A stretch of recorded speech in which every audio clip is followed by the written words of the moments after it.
Todo lo que tiene que ver con la política, el análisis, el postelectoral, está con nosotros, como siempre, muy gentilmente, un amigo aquí de la casa, el señor Antonio Abatemarco, a quien le voy a dar la bienvenida en esta mañana. Antonio, ¿cómo te va? Buen día, un placer saludarte.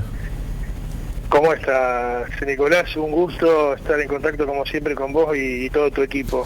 Bueno, nos sorprendimos, no nos sorprendimos. Lo que sí sabemos es que se terminó este proceso electoral largo de este 2023. Sí, para los santafesinos 5 elecciones. 5 elecciones. Muchísimas. O sea, paso provinciales, generales provinciales, paso nacionales, generales nacionales, y la quinta, el balotaje. Sí, la verdad que en un momento de crisis económica, hacer participar a la gente en 5 oportunidades, y creo que no le hace bien a la democracia.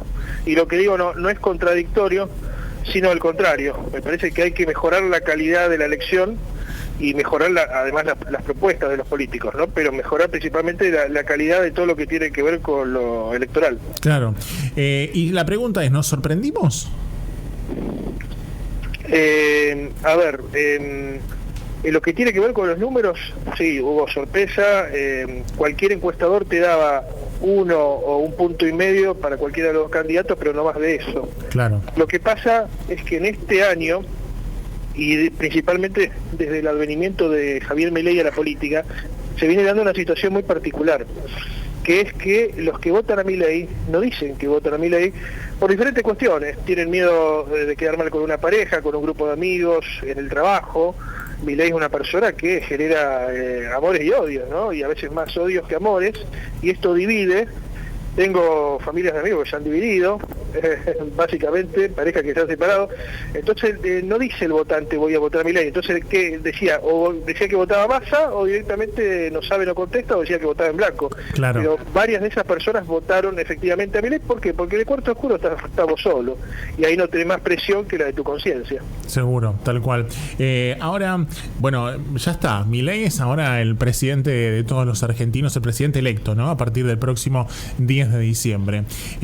La primera pregunta que se me ocurre por allí hacerte, seguramente después tendrás algunas cosas para comentarnos de pasado el proceso electoral, pero se me ocurre preguntarte, ¿es todo tan realizable así como lo planteó Milei ayer en los discursos?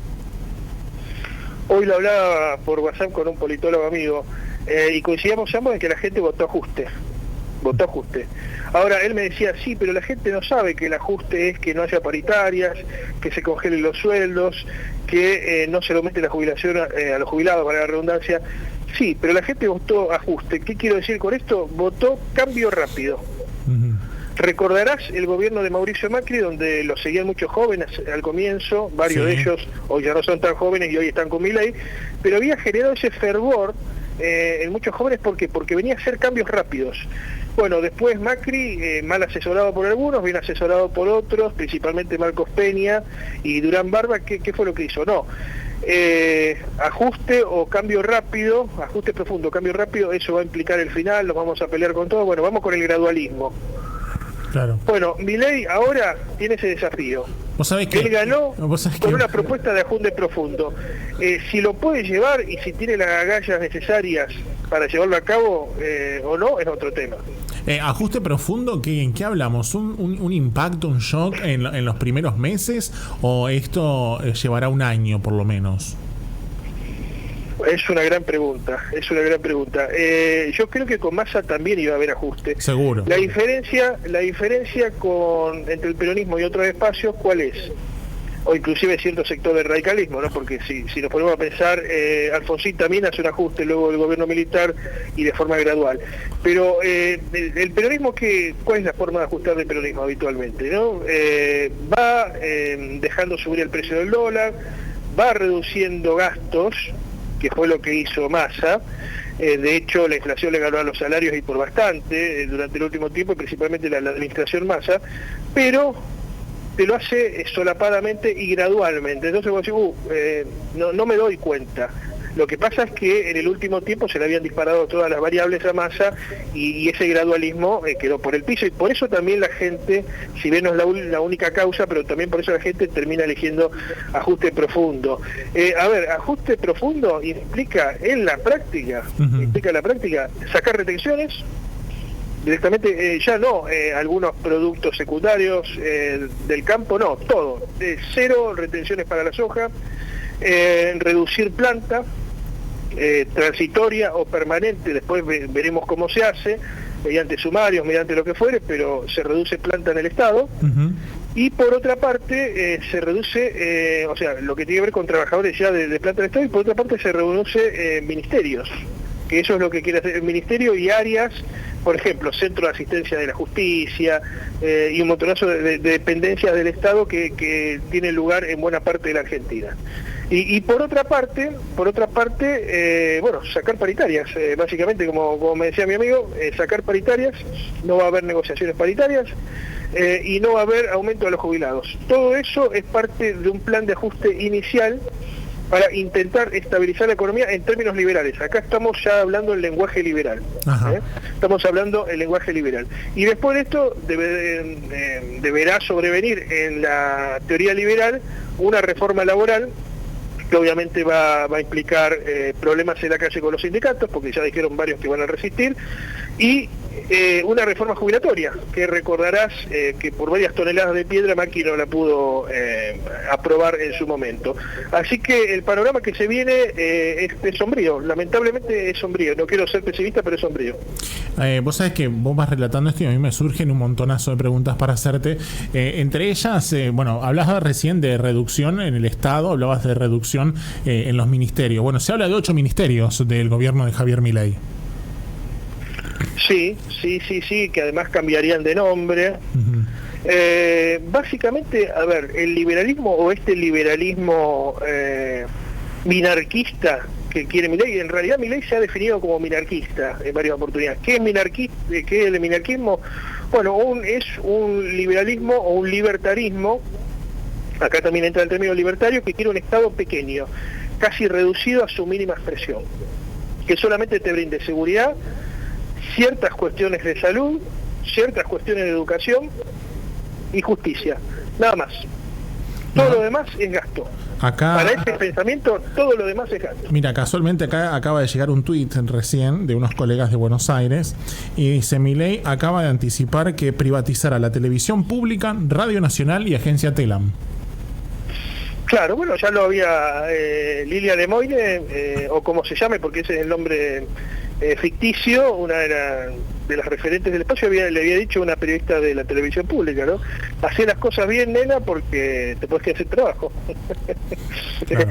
A ver, si hay algo que diferencia a Milei con Macri, es que Milei hasta ahora no hizo nada, ¿no? Pero la gente entiende que Milei dice algo y lo va a hacer. Claro. En cambio, en el caso de Macri era como que sí, bueno, vamos viendo, veremos qué pasa. No, Milei dice, lo voy a hacer y lo hago. ¿Ganó ejecutivismo? Diría en el ámbito empresarial, ejecutivismo. ¿Ganó Milei o ganó Macri y Bullrich? Bueno, es una gran pregunta. Ganó Milei, evidentemente ganó Milei, ganó ese fervor en los jóvenes, que incluso reconoció Stella de Carlotto en varias entrevistas, y cito a alguien que no tiene nada que ver con Milei. Stella Carlotto decía que los jóvenes tienen esa cosa de ser revolucionarios. Allende decía, ¿no? El presidente de Chile, derrocado en un golpe de Estado, decía: ser joven y no ser revolucionario es una contradicción hasta casi biológica. ¿Qué es lo que había pasado? Es que el progresismo o la socialdemocracia, como la querramos llamar, se había tomado el Estado en la Argentina, y vos, al tomar el Estado, te anquilosás, te avejentás, te achanchás, dirían en el barrio, y perdés esa cosa de cambio. Bueno, hoy el cambio lo simboliza Milei, ¿no? Esto es así. Evidentemente, el cambio es Milei, y muchos lo votaron a Milei por el cambio. Ahora, no tiene cuadros políticos, porque el mismo Milei no es un cuadro político. Entonces, ¿qué va a tener que salir a hacer? Va a tener que nutrirse de cuadros políticos. Por ejemplo, Guillermo Francos es un viejo cuadro del liberalismo en la Argentina, pero ya es un hombre grande, pasó por organismos internacionales. ¿Y por qué recayó en Guillermo Franco? Porque no había otro. Va a tener que salir a buscar. Ahora va a tener esto a favor. no es lo mismo cuando no saben si vos vas a ganar o si tu proyecto puede progresar que ahora. Ahora Milei se va a sentar tranquilamente y le van a llegar ofertas de todos los sectores. Después veremos cómo lo justifica, ¿no? Dirán, bueno, un gobierno de unidad, de criterio, de consenso, pero seguramente muchos radicales y peronistas formarán parte del gobierno de Javier Milei. Y una pregunta que seguramente se harán muchos en sus casas, quienes votaron a Javier Milei, quienes no lo votaron a Javier Milei, se harán esta pregunta: ¿qué pasa mañana? Bueno, es otro de los grandes interrogantes. Yo creo que Massa debería en estos momentos estar reviendo su decisión. Yo creo que lo que hizo Massa es parangonable, ni más ni menos, y no creo estar desatinado la comparación a lo que hizo Carlos Chacho Álvarez en las postrimerías del gobierno de la Rúa, donde claro, lo dejó a gamba, diría en el barrio, y no solamente a la Rúa, a todo el país, ¿no? Porque después de allí empezó ¿no? la caída libre. Lo que hace Massa es una defección directamente, es una alta traición a la patria. Yo creo que en este momento debería estar reconsiderando, porque además es un cuadro político, y a ver, y no se gana, es así, seguramente te podrá doler más, te podrá doler menos, pero no podés dejar a gamba al país en un momento como que está viviendo la Argentina, ¿no? Que a diferencia...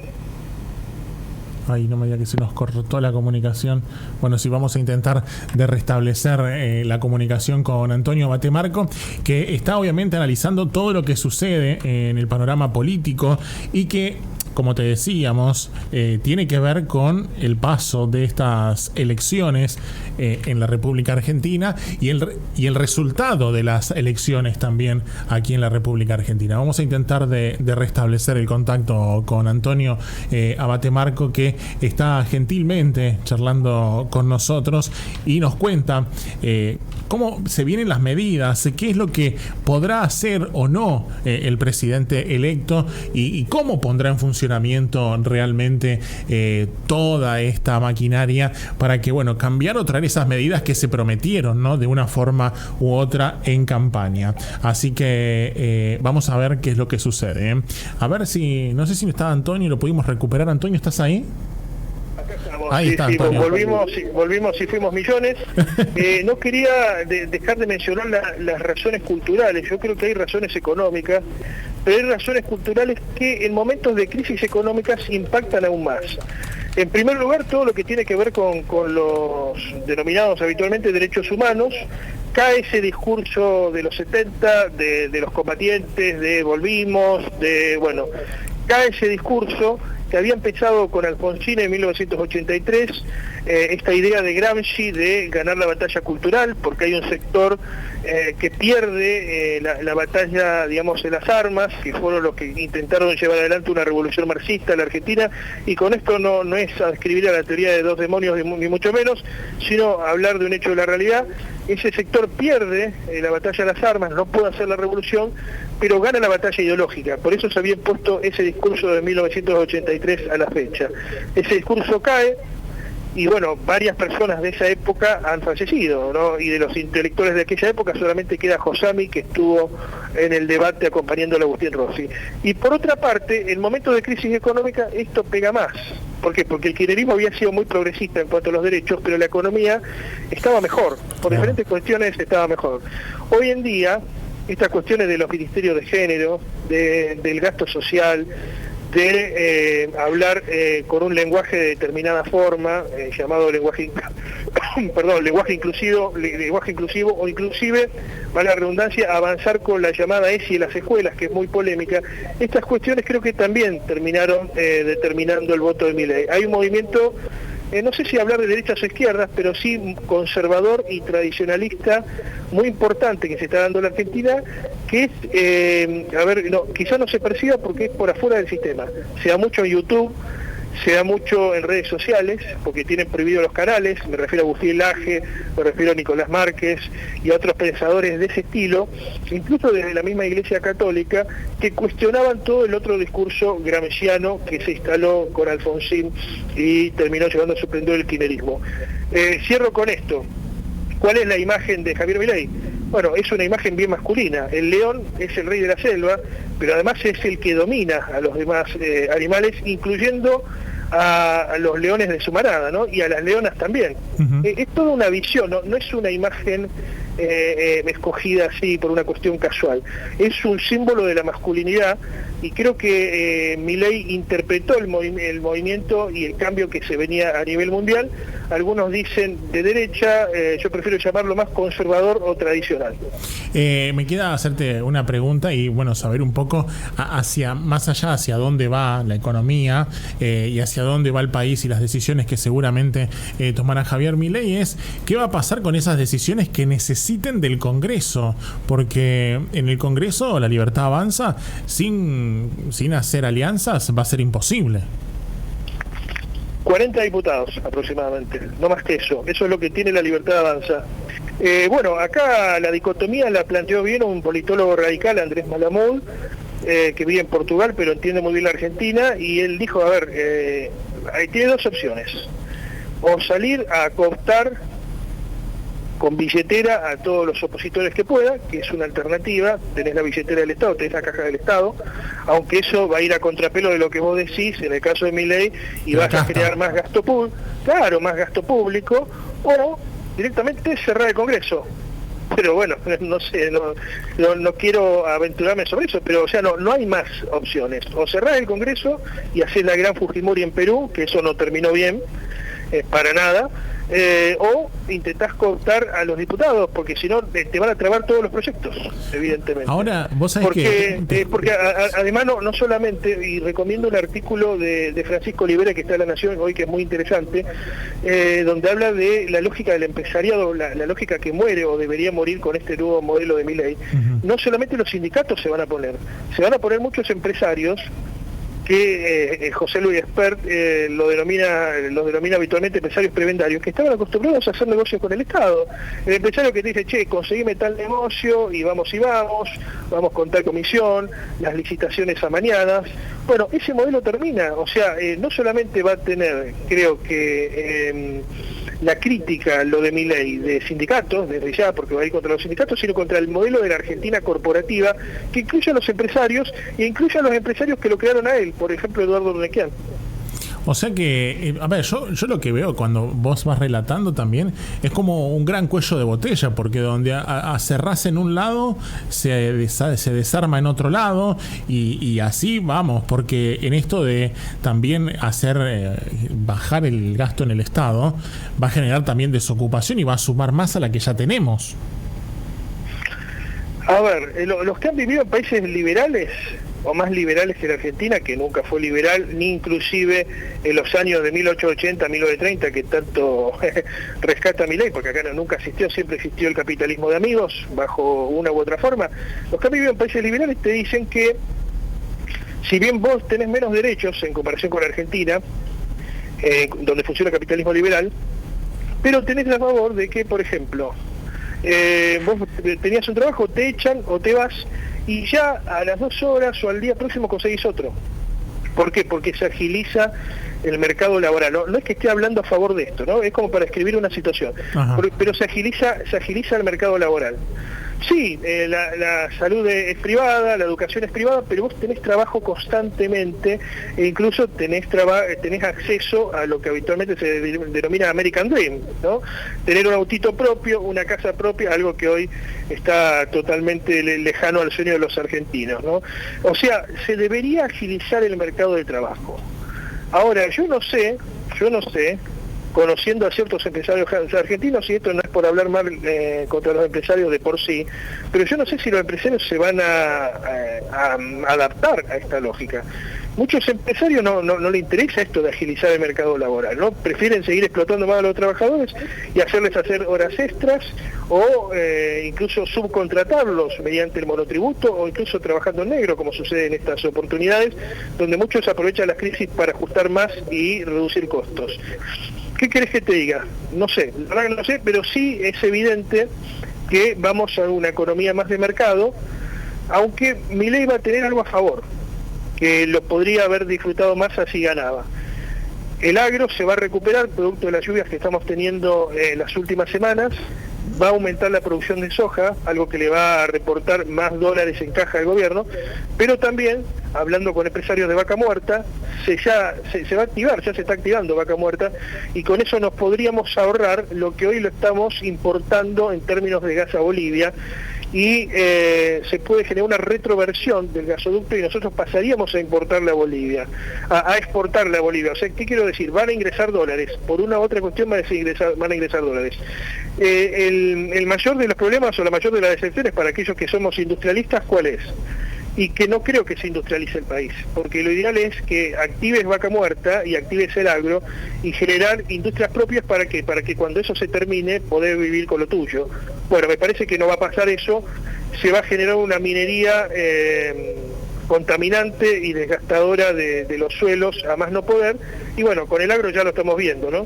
Por eso estas inclemencias climáticas que tenemos en la región, producto de que no hay rotación de cultivos, no hay barbecho, y se va a lo fácil por parte de los los agropecuarios. ¿Gobierna Javier Milei o gobierna su hermana? Yo creo que va a gobernar Javier Milei. Es una persona muy irascible, que tiene la mecha corta. Creo que va a tener que corregir eso. Una cosa es el discurso hacia afuera, un discurso de tribuna y principalmente para tus militantes, y otras son las relaciones internacionales. Todo esto de que no me gusta China porque es comunista, que además sabemos que no es comunista, es un capitalismo de Estado en todo caso, o no me gusta Brasil, va a tener que quedar de un lado. Ya Lula lo dejó a un lado, Lula ya lo felicitó a Milei. O sea, a nivel nacional no influyen los personalismos, ni me cae bien uno, me cae mal otro. Influyen las relaciones internacionales y lo mejor para cada país. Si Milei cae en esa cosa barrial de no me gusta tu cara, entonces no hablo con vos, y bueno, estaríamos en un problema, ¿no? Estaríamos en un problema y estaríamos en el marco de un gobierno de un narcisista que le haría muy mal a la Argentina. Mira, lo estoy viendo y con esto cerramos si querés, lo estoy viendo en el discurso de ayer, cuando le daba el discurso ya a su público principalmente, y Javier Milei estaba junto a su vicepresidenta electa también. Si cierra el Congreso, en ese hipotético caso, la va a dejar sin laburo. Es muy interesante que nombres a Victoria Villarroel. ¿Por qué? Porque ella es de la región, es de Rosario, y además ella es la que le imprime ese sello conservador, tradicionalista, católico, ultramontano que tiene Milei. Porque en un momento Milei tenía un discurso más lavado sobre algunas cuestiones morales, culturales. Desde que llegó esta chica, Victoria Villarroel, al espacio de Milei, hay una alianza con ciertos sectores conservadores y tradicionales, termina teniendo un discurso mucho más impactante contra el aborto, incluso contra la diversidad sexual.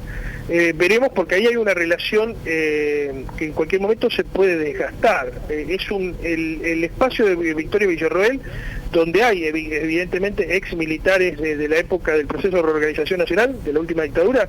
Es un espacio que quiere lo suyo también, no se va a dejar someter. Entonces ahí va a haber una relación siempre en tensión. Veremos qué pasa, como dijimos, pero a ver, lo que se espera es que haya consenso, que haya diálogo, porque tenemos que llegar a diciembre todavía, y claro, falta bastante. Vos sabés que una más me queda para hacerte. El tema de ayer en su discurso, pareciera en un momento que hasta invitó a la casta, porque no importa de dónde vengan o qué hicieron hasta acá, si quieren unirse en este proceso de reorganización nacional. Pareciera que invitó a la casta a formar parte. Dijiste el proceso de reorganización nacional y me agarró miedo. se llamaba igual que... tiene que llamar a otros. La política es el arte del diálogo. Evidentemente en algunos momentos también es el arte de la guerra, diría Karl Clausewitz, gran teórico alemán, prusiano. Pero hoy por hoy, en el marco de esta democracia que tenemos, nos guste o no, hay que dialogar. Vos imaginate si Milei se reúne con empresarios, no, vos sos un empresario prebendario, se reúne con sindicalistas, no, vos sos un delincuente, no hay diálogo posible. Claro. Porque además le van a empezar a contar las costillas a Milei, y acá no hay nadie limpio, hablando mal y pronto. Milei mucho tiempo vivió de empresarios prebendarios, vivió del Estado, o sea, le van a empezar a encontrar cosas y no va a ser posible una buena gobernación de Milei que todos los que queremos, todos los argentinos queremos que le vaya bien. Yo no lo voté a Milei, por ejemplo, pero quiero que le vaya bien porque quiero que al país le vaya bien. No, es que aparte, no me interesa si gana uno u otro, quiero que al país le vaya bien. A ver, creo, Antonio, que terminado el proceso electoral, todos queremos que quien haya salido victorioso en las elecciones le vaya bien porque le va a ir bien al país y a los argentinos. Lo digo específicamente porque varios militantes kirchneristas o de Unión por la Patria, como se llame ahora, esta nueva forma que adoptaron para la elección, decían, bueno, ahora que el pueblo, como dijo en algún momento Daddy Brieva, ¿no? Un lapsus, que el pueblo sufra porque votó en contra de su conciencia, en contra de sus intereses, que sufra, que tenga... No, el pueblo ya viene sufriendo bastante. Claro. Y justamente por ese sufrimiento es este voto, ¿no? Porque si los que estaban con la democracia, o con tanto que defienden la democracia algunos, hubieran hecho las cosas bien, la gente no hubiera votado a un outsider. Claro. Hubiera votado a alguien de la política para que resuelva sus problemas. Pero como los de la política no pudieron resolverlo o no quisieron, votaron a un outsider. Así que basta de ese discurso, ¿cómo podemos decir? Narcisista, volvemos nuevamente al término psicológico, de decir, no, si el pueblo no vota es porque entiende, y si el pueblo no vota, no, porque son todos iletrados, porque son animales, porque no tienen conciencia. No, eso no es así. Claro. Bueno, la verdad que, Antonio, vamos a tener que seguir analizando seguramente esto. Vamos a ver qué pasa en los próximos días. Seguramente vamos a volver a molestarte, pero creo que es importantísimo poder seguir analizando la política y también saber, y me queda esto para preguntarte, ¿hay una reconfiguración del periodismo también? Seguramente, sí, seguramente. Yo creo que van a empezar a predominar más las producciones alternativas o independientes, no sé si independiente porque nunca está, siempre está en juego la cosmovisión subjetiva del sujeto, valga la redundancia, sobre la realidad en el periodismo, pero sí producciones vía YouTube, vía redes sociales. Milei ganó con eso, de hecho lo habían proscrito adrede en buena parte de los medios de Urnequiano, de otros empresarios de ese estilo en el último tiempo, y se las aguantó igual, ¿no? Así que creo que se viene el final de lo viejo, o de alguna manera la crisis de lo viejo, porque además el viejo formato de radio y el viejo formato de televisión ya no llega como otro, ni que hablar del viejo formato de gráfica. Claro. Hoy mucha gente ni compró el diario, en otra época se morían todos por ir a comprar el diario después de las elecciones, mucha gente se informó por internet, y viene pasando hace varias elecciones. Creo que se viene un momento para youtubers, un momento para producciones en redes sociales, así que bueno, habrá que apostar allí. Estaremos atentos, Antonio, y obviamente seguiremos consultándote porque es excelente el análisis que vas haciendo de lo que sucede, ¿eh? Como siempre, un placer. Un placer, Nicolás, como siempre, y adelantamos esto, hay que ver cómo se da la relación con Puyaro, porque en algún momento dijo que lo podía elegir a él en un balotaje y después se desdijo. Hay que ver cómo se da esa relación y cómo se da la relación también con Hamkin, el principal intendente de la principal ciudad de la región, que ya adelantó su apoyo a Milei. Así que bueno, veremos qué pasa, pero habrá mucha tela para cortar, seguramente. Antonio, un placer siempre, un abrazo enorme. Gran abrazo para vos y el equipo. Gracias, hasta luego. Antonio Abatemarco es analista político, charlando con nosotros tras las elecciones. Javier Milei se consagró presidente de la República Argentina. A partir del 10 de diciembre tiene que gobernar.